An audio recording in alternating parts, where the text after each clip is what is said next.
It's become something of a tradition here on the IBM Technology Channel to do a video at the end of each year where we look back at the past year in cybersecurity and then make a few predictions for the future. We did this in 2023, again in 2024, and in 2025. And I'm back again to dust off my crystal ball and tell you what I see. Oh, and by the way, this year, I might have cheated just a little bit, so stick around to the end to hear my confession. Okay, let's take a look and see how the predictions from 2025 and beyond stacked up. Well, I said a lot of this stuff was going to be around AI. We were going to get some positives and some negatives, and I think that's turned out to be the case. If you look at AI in particular, it has done some good things for us, but I'm in cybersecurity, so I'm focused on some of the negative aspects of how AI is getting used against us first. So, shadow AI, that's an example of an AI implementation where no one approved this thing. It just exists. Somebody downloaded something into a cloud, put in a model, and they were off to the races. Shadow AI instances we have seen be costly. I predicted they would be, they are. Every year, IBM runs a cost of a data breach report. And in this, we figure out how much it costs when an organization has their data breached or has their data compromised.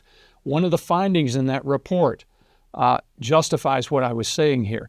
$670,000 more for organizations that had a data breach and had shadow AI. So shadow AI contributed to an additional cost whenever a data breach occurred. So that's a big problem. Compounding this is the fact that the cost of a data breach report also found that 60% of organizations don't have an AI governance or security policy in place to guard against shadow AI. So it already costs more, and we don't have the guardrails in place to prevent it. I think this is going to continue to be an issue for us. Deepfakes, where you use generative AI to generate pictures, audio, video of another person, maybe real or not real, doing things that they never did, saying things they never said, this kind of thing. I'm concerned about this and how it could be used. It can be used for fun stuff, for entertainment, but misused in terms of cyber attacks. And in particular, we've seen this occur. There was one report I found where they, in 2023, they were seeing about 500,000 instances of deepfakes that they were able to catalog and observe. In 2025, that number moved to 8 million. So if you're doing the math at home, that's a 1,500% increase. So I think the prediction that we would see more deepfakes is definitely happening, and I think we're going to see them become even more pervasive as we move forward. Using AI to generate exploits, where we find a vulnerability and then go to the AI and have it generate, yes, we've seen that. We've seen AI-generated malware, and that malware is more sophisticated. So one of the things it can be is what we call polymorphic. Polymorphic malware is stuff that can change over time.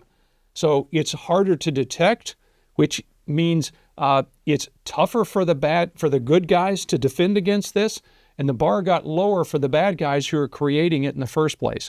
So they get more intelligent malware that was easy to create because all they had to do was go to an AI and have it do the work, and the defense side is actually more difficult for us. These next two I'm going to take together. I said that AI would increase the attack surface, and it definitely has. So in this case, I'm talking about organizations that are using AI to advance their business, to do their goals, to become more productive, those kinds of things. And that technology is excellent at doing that. But it also becomes another thing that a person can try to attack, and that's what we've seen.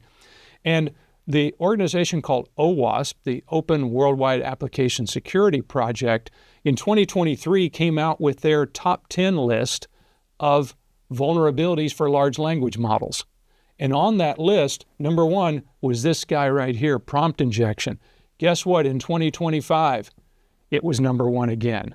So the projection that we would continue to see this, and in fact, I think we'll see it even more going forward, that has definitely turned out to be true. Now, on the positive side, I didn't want to give only negatives, but I thought we would see AI used to improve cybersecurity, in particular to improve our response to incidents, to identify issues and respond to those issues. So, in fact, we've seen that occur as well. In this case, we're seeing that IBM in particular came out with a product that basically uses an AI to detect prompt injections and defend against those. So it's an AI that's defending and helping against AI-based attacks and other things like that. We're going to see more of that as well. We're going to need systems that are adaptable in real time to the attacks that are changing in real time, and an AI would be a good way to do that. So we've already started to see this being infused into cybersecurity tools. And then the next one that I'll talk about that's not AI related, because not everything is AI, but a really important thing coming in the future is quantum computing. And quantum computing can solve a lot of problems for us, but it can also create some headaches for us. And one of those is the fact that at some point it will be able to break all of our cryptography. And when it does, we're going to wish that we had implemented these new post-quantum cryptography algorithms, the things that are quantum safe. And I'll talk more about this later in the video, but I'll just say what I've seen, I projected that we would be, of course, closer to the Q day when the quantum systems will be able to break. We don't know when we're going to hit that yet, but it's coming. But with quantum safe, what I have observed is as we move throughout the year in 2025, the level of interest in this topic has increased, and that's good because there needs to be a widespread awareness of this impending threat that we have. But on the downside, well, I haven't seen so much yet in terms of deployments. Some people are doing it, but not nearly enough. And the clock is ticking already on what we're going to have to do in order to address those particular threats. Okay, but I didn't hit on everything. I knew agents were coming, just not this fast. Silly me, I'm here thinking that giving autonomy to hallucinating AIs was not quite ready for prime time. Everyone else disagreed and said, what could possibly go wrong? Well, okay, so fasten your seatbelts and off we go. All right, so I'm not missing on agents 2 years in a row. I knew they were coming, I just didn't know they were coming so fast, but I'm going to make a lot of predictions about agents this year because they have really taken off. And in two different categories, the way I'm going to look at this. One is attacks on agents, and another is attacks by agents. So we're going to see both of these. We've already begun to see some of these things. So the prediction is we're going to see these things continue and increase. So for instance, attacks on agents. The first thing is to think about, what does an agent do for me? Well, an agent is an autonomous AI that you give it goals and it goes off and does the things you want it to do. So it's a productivity amplifier if it's running properly. Guess what else it is? It's a risk amplifier, because if someone is able to hijack that agent, then it will do something bad that you didn't intend, but do it at light speed. So it will do it much faster than a person would be able to do. So it is amplifying risk. And if it has the ability to access all the kinds of tools that we want it to do in order to be really effective, then it's going to increase risk there as well. And I did a video on this particular topic about zero-click attacks, where someone maybe sends in an email with a prompt injection directly in the email. So we call this an indirect prompt injection. Your agent comes along and reads it in order to summarize it, and then follows the instructions that are in the prompt injection and exfiltrates data out of your environment. Zero click, because the user never touched it. The user might not even been in the office that day. So that's another issue, because the agent is processing a lot of these things, so it doesn't even require user intervention. Another thing we're going to see is an increase in non-human identities. Non-human identities, meaning all these agents that are out there, they need certain levels of privilege, and they need certain levels of access. And that means I need to have them run under particular accounts, under identities, but they're not really associated with a particular person. In fact, agents can spawn and create other agents. So now we have more and more identities that need to be managed. That's increasing the risk surface. And as a result, attacks on these things will attack here as well. Sometimes a user may say, well, I'm just going to have this agent operate under the same privilege that I have. Well, that sounds like a good idea, but here's the issue. You might not do a certain set of things, or you might do one or two of them, but your agent now is running at light speed and it does it 10,000 in a minute. So again, the risk becomes much greater. Also, agents could have situations where they have privilege escalation, where they get more access than they should have if we're not really careful, or excessive access to systems. So these are the kinds of things we have to be worried about as we're deploying agents. Not that we shouldn't do agents, we absolutely should, but do them with your eyes wide open and understand what some of those risks could be. Now over here on the other side, how about agents being used by the bad guys? I was just talking about using agents for the good guys for us to do our business. How are the bad guys going to use this? Well, this is attacks by agents on us. Well, one set of these that we've already seen are phishing attacks. So phishing attacks get even more amped up when we start using agents to do the work. The phishing agent can go craft a very special email that is personalized just for you, hyper-personalized. So you are more likely to fall for the clickbait that it's trying to get you to follow than you would just a conventional one. And again, this can all be automated through an agent. Another one is malware, which I already mentioned that we've been seeing already. How about this?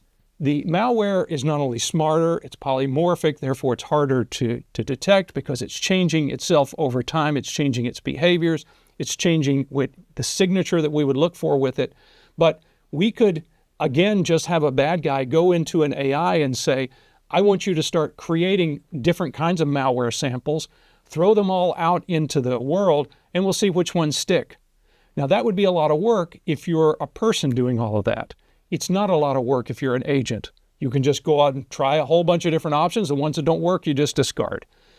Ransomware is also going to have, and we've already seen some indication of this, where the entire ransomware attack chain is being automated, where it's writing the ransomware, it's writing the email that tells the person and what they're going to do, it's writing the exploit that's going to go encrypt all the data or steal the data, and it's collecting the ransom. So it's even telling the instructions and doing the collections, the whole system being automated through an agent. So again, the attacker skill level keeps going down, but the effectiveness keeps going up. Another thing that we could see here is automating the entire kill chain.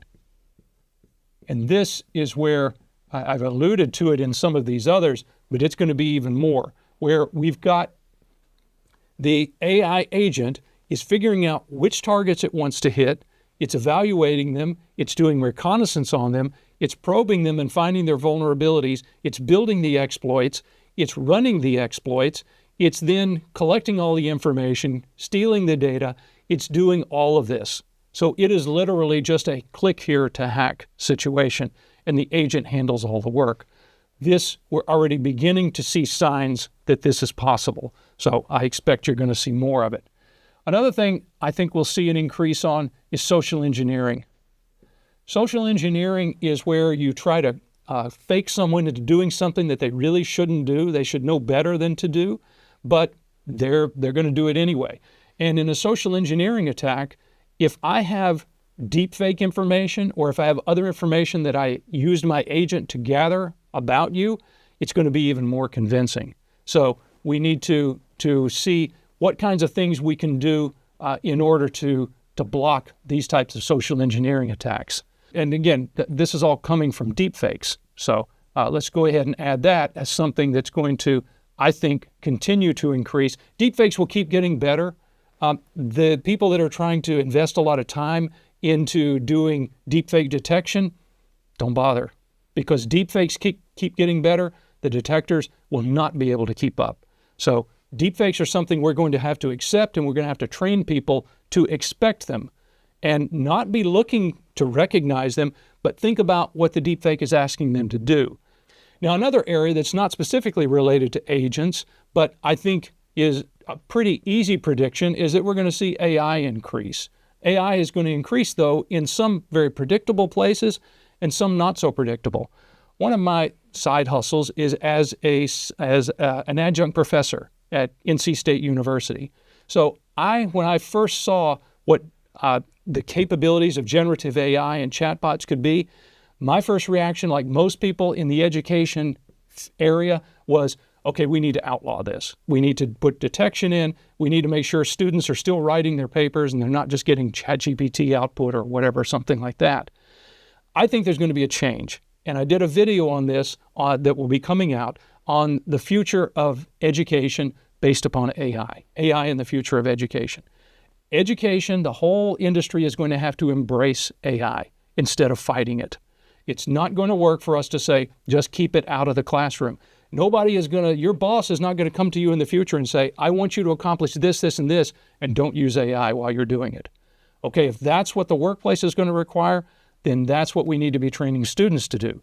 So education is going to have to change the way that we think about teaching, and it's going to be affected dramatically by AI.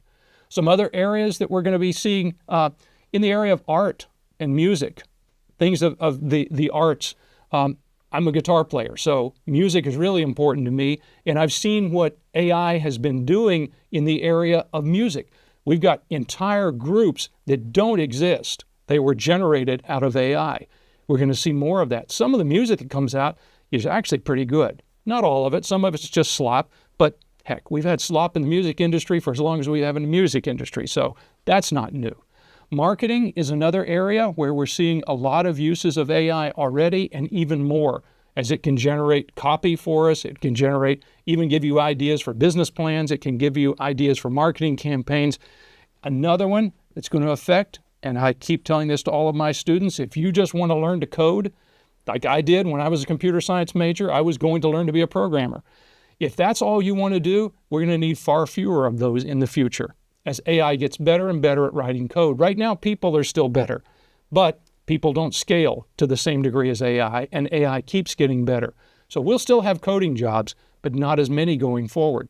I think you're going to see AI affecting all of these areas in a very significant way as we move forward.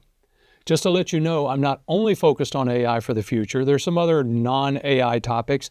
One of them, if you've watched any of my videos, you'll know I'm a big fan of these things called passkeys, which are a replacement for passwords. More secure, easier to keep up with, phishing resistant for the most part. So passkeys, and they come to us from an organization called the FIDO Alliance, Fast Identity Online. There's a lot of companies that have signed up for this.